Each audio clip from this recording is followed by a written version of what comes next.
ماوەی چەند هەفتەیە کە ئاگرێکی بێپێشینە لە دارستانەکانی ئەمازۆن کەوتۆتەوە و ڕۆژ بە ڕۆژ زیاتر بڵێسە دەسێنێ و بەرفراوان دەبێ. بەرفراوانبوونی ئاگرەکە نیگەرانی لە سەراستی جیهان لێکەوتووەتەوە، بەڵام سەرۆکی بەرازیل سوورە لەسەرەوەی کە ڕووداوێکی نێوخۆییە و حکوومەتی وڵاتەکەی کۆنتڕۆڵی دەکات. پاشەوەی ئاگرەکە لە کۆنتڕۆڵی تیمەکانی ئاگرکوژێنەوەی بەرازیل دەرچوو، سەرۆکی وڵاتە لە ژێرفشاری وڵاتاندا سوپای بۆ کوژانەوەی ئاگرەکە ئەرکدار کرد.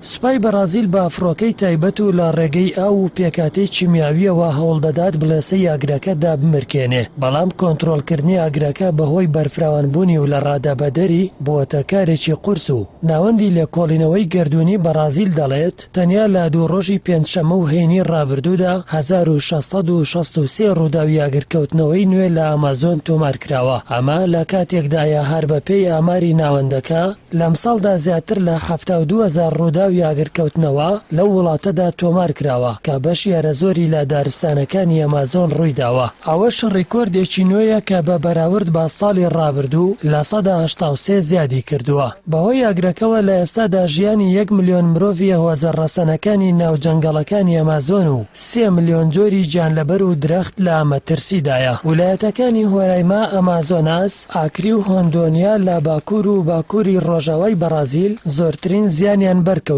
وڵاتانی دراوسەی بەرازیلیش لە بەردەم مەترسی ئاگرەکەدان، بەتایبەت پیرۆ، ڤەنزوێلا، کۆلۆمبیا و بۆلیڤیا.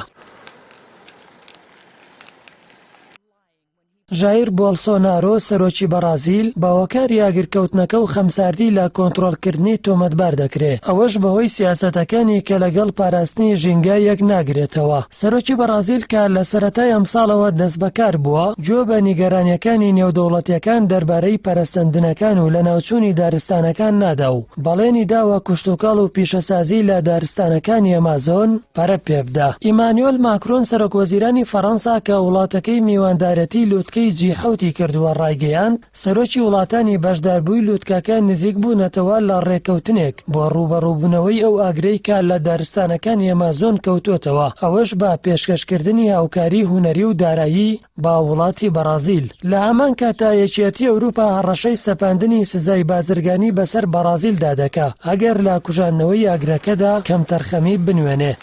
لە زۆرینەی وڵاتانی ئەمریکا و ئەوروپا خۆپیشاندانی بەردەوام و چالاکی و ڕێکخراوەیی بواری ژینگە بەڕێوە دەچێ و داوای هەوڵی جددی نێودەوڵەتی بۆ کوژاندنەوەی ئاگری دارستانەکانی ئەمازۆن دەکرێت. ئەمازۆن کە گەورەترین دارستانی باراناوی جیهانە، زۆرترین ڕێژەی دوانۆکسیدی کاربۆن لەناو دەبا و لە 120 ئۆکسیجینی جیهان بەرەم دێنێ، هەر لەبەرەوەشە باسیەکانی زەوی ناو دەبرێت. دارستانی ئەمازۆن لە باکووری ئەمریکای باشووردا هەڵکەوتووە، ڕووبەرەکەی 5,500,000 کیلۆمەتر چوارگۆشەیە و لە 160 دارستانەکە دەکەوێتە وڵاتی بەرازیل و لە 140 دەکەوێتە پیرۆ، کۆلۆمبیا، ڤەنزوێلا، بۆلیڤیا، گویانا، سووریانام و ئیکوادۆرەوە. ژمارەی دارەکانی ئەم دارستانە بە 30 ملیۆن و 900 ملیاردار دەخەمرێنرێ و بەسەر 16,000 جۆر درەختدا دابەش دەبێ. هەروەها نزیکەی 2 ملیۆن و 500,000 جۆری مێرو و 10,000 جۆری گژوگیا و 2,000 باڵندە و ئاژەڵی شیردەر لەم دارستانەدا دەژین. لە 50 ساڵی ڕابردوودا